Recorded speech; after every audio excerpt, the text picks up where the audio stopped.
చిరంజీవితో Srikanth Odela cinema ఎలా ఉండబోతోంది? Announce చేసిన రోజు నుంచే ఈ సినిమాపై అంచనాలు మామూలుగా లేవు. పైగా పాటలుండవు, డాన్సులు లేవు, హీరోయిన్లు లేరు అంటూ కొత్త కొత్త వార్తలన్నీ తెగ వైరల్ అవుతున్నాయి. మరి ఇందులో నిజమెంత? అసలు మెగా 156 ఎలా ఉండబోతోంది? దీనిపై మేకర్స్ ఏమంటున్నారు? ఇదిగో చిరంజీవితో సినిమా చేసే ఛాన్స్ రాగానే బాబీ లాగే ఈ జనరేషన్ దర్శకులకు పూనకాలు వచ్చేస్తాయి. ఆయనలోని మాస్ యాంగిల్ను మరింత ఎక్కువగా చూపించాలని కలలు కంటారు. కొందరు సక్సెస్ అవుతారు, కొందరు ఫెయిల్ అవుతారు. కానీ అందరి ఆలోచనలు మాత్రం ఒకేలా ఉంటాయి. అదే మెగా మాస్ మరింత బయటకు తీయాలని. చిరంజీవి ప్రస్తుతం వశిష్ఠతో విశ్వంభర సినిమా చేస్తున్నారు. ఇది మాస్ సినిమా కాదు.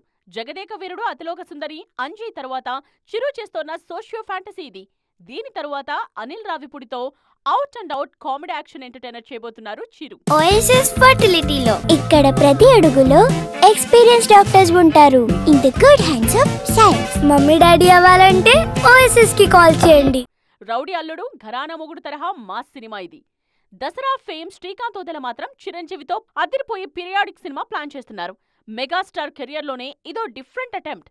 ఇది కానీ సక్సెస్ అయిందా, చిరంజీవితో ఇంకా ప్రయోగాలు చేయొచ్చు డైరెక్టర్స్.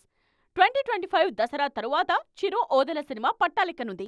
సుధాకర్ చెరుకూరి, నాని ఈ సినిమాను సంయుక్తంగా నిర్మిస్తున్నారు.